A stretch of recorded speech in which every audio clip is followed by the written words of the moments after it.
আসসালামু আলাইকুম রহমতুল্লাহ। আশা করি সকলে ভালো আছেন। আবারও চলে এলাম মাহফুজ আপনাদের মাঝে কিছু কথা নিয়ে। সেটা হলো, আমরা তো মুসলিম, তাই না?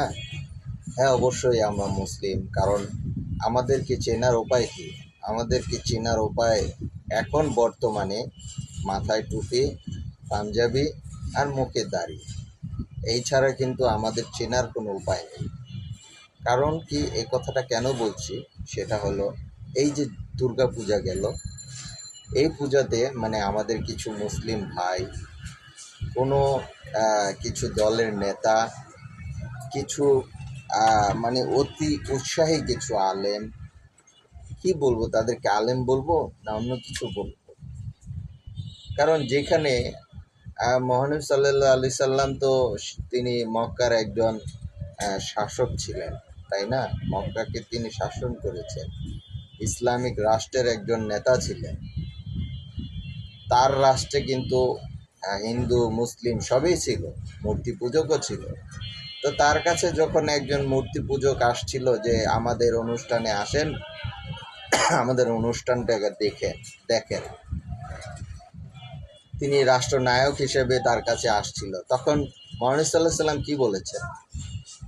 মহানবী সাল্লাল্লাহু আলাইহি সাল্লাম বলেছেন, তোমাদের ধর্ম তোমরা পালন করো, সেখানে তোমাদের যাতে কোনো বিপদ না আসে, সেটা আমি রাষ্ট্রনায়ক হিসেবে আমি সেটা তোমাদের দেখব, সেটা আমি তোমাদের আমি সিকিউরিটি দেব।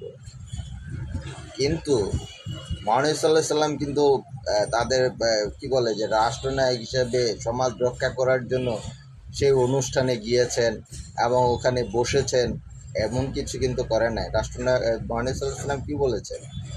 যেখানে শিরিক হচ্ছে, যেখানে মূর্তি পূজা হচ্ছে, সেখানে অবশ্যই মুসলিমদের যাওয়া সম্পূর্ণ নিষেধ। তো ভাই, আপনারা কি মুসলিম আছেন?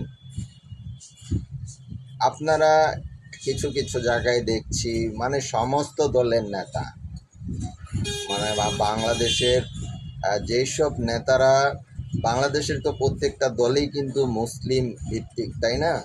প্রত্যেকটা মানুষই কিন্তু বাংলাদেশের বেশিরভাগ নেতারাই কিন্তু মুসলিম, তাই না? তো মুসলিম নেতারা, তারা কেউ হাত জোর করে মূর্তির সামনে হাত জোর করছে, হাত জোর করে তাকে নমস্কার জানাচ্ছে। আবার কেউ ওইখানে কি বলবো, একজন আলেম, দাড়ি টুপি পরা, পাঞ্জাবি, তাকে